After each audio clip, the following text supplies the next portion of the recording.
Bwana Yesu asifiwe. Neno la Mungu libarikiwe. Bwana Yesu asifiwe. Na neno la Mungu linasema kila neno la Mungu linafaa kwa mafundisho.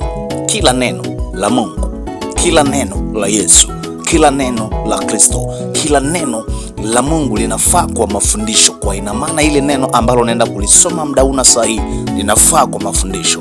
Usijaji, usilipinge, maana hili ni neno la Bwana. Linasema leo hii makanisani kuna wanawake wachungaji wanahubiri madhabahuni na wanaume wapo wamekaa, na kibiblia ni kosa.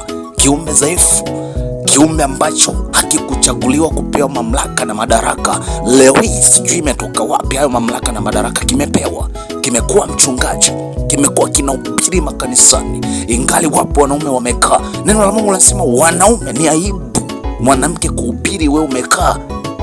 Bwana Yesu asifiwe. Ni kosa kibiblia ukisoma.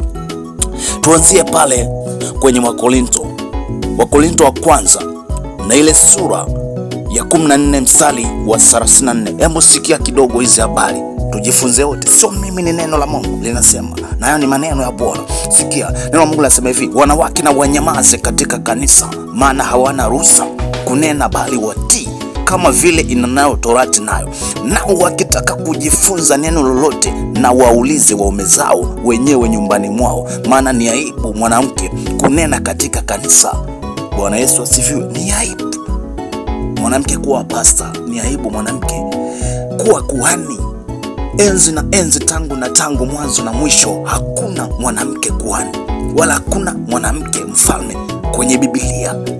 Aliyepewa mamlaka ya kufungua mbinguni na duniani ni Petro. Yesu akamwambia Petro, wewe ndo utalijenga kanisa hili katika huu mwamba, na kupa funguo za mamlaka ya kufunga duniani na mbinguni. Yesu akapanda mlimani akachagua aliowataka. Neno la Mungu nasema Yesu akapanda mlimani akachagua aliowataka. Aliowataka ni kina nani? Ni wanaume, na ndio aliowachagua wanaume 12.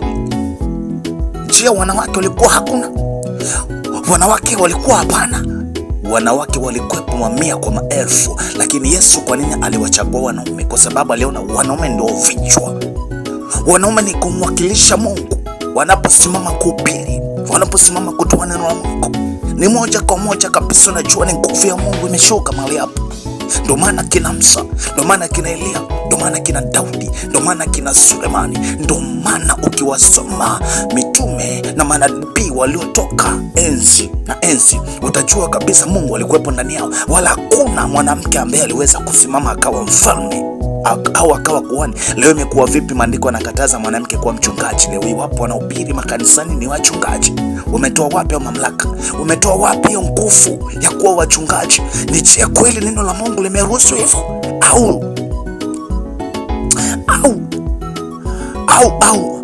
hii imekaa vipi?